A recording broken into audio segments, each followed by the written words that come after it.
আসসালামু আলাইকুম। আমার এত এত ডেলিভারির মধ্যে আজকে হৃদয় বিদারক ডেলিভারি আর কি। বাচ্চা দুনিয়াতে আইসে ঠিক আছে, কিন্তু বাবা বাবা ছাড়া মানে দুনিয়াতে বড়ইব আর কি।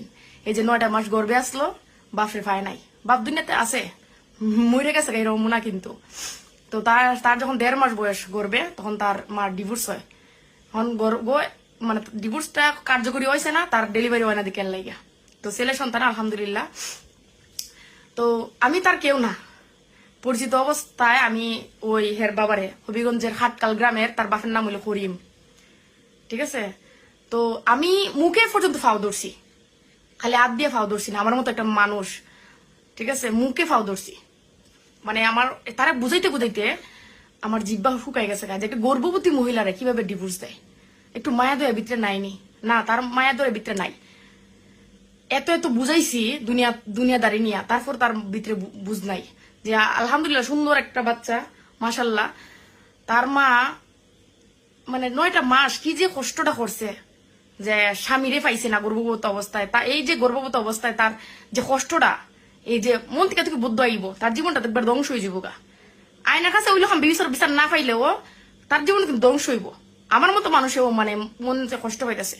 এই যে একটু আগে তার একটু ডেলিভারি করছি, একটু তার জুত ফুইরা খালি আল্লাহর কাছে কইছি, আল্লাহ তুমি সাহায্য করো। ডিভোর্স হওয়ার মতো কোনো গুরুত্বপূর্ণ মানে ইয়ে হয় নাই, কারণ নাই, সামান্য কারণে ডিভোর্সটা হয়েছে। জানি না মানুষ আপনারা মানে দিন দিনে কিন্তু বেশি দিন না, কিন্তু এরকম অত্যাচার সামান্য কারণে ডিভোর্স দেওয়া, বাচ্চাগুলার জীবন নষ্ট করাটা উচিত না একদম। ছেলে বাচ্চা কিন্তু তার মায়ে কয় যে বিক্রি করে হইল মানে ছেলে মেয়েরে ফালবো। আলহামদুলিল্লাহ, আল্লাহ সাহায্য করবা ইনশাল্লাহ। আর আমি পাই যতদিন বাচ্চা থাকমু ইনশাল্লাহ, আমি ফাঁসে থাকমু। কত সুন্দর বাচ্চাটার, কেমনে যে মানে ছেলে সন্তান হইব, তারপরও মানে তার মন গলছে না। আল্লাহ তুমি যেভাবে মানে যে তখন করে তখন দিবা, এটা আমি বিশ্বাস করি। এত ফুটফুট একটা বাচ্চা, হে মানে বাচ্চাটা ডেলিভারি হওয়ার লাগে অপেক্ষা করতেছে, এর ভিতরে হে বিয়ে করবার লাগে ইয়ে করতেছে। আল্লাহ দুনিয়াতে সবকিছু পাইবা, যে যত খান করবো তখনই পাইয়া যাইব। আল্লাহ সবাই মিলে বাবুদের লাগে দোয়া করবেন, যাতে আল্লাহ কবুল করুন, মানুষ হইতে পারে।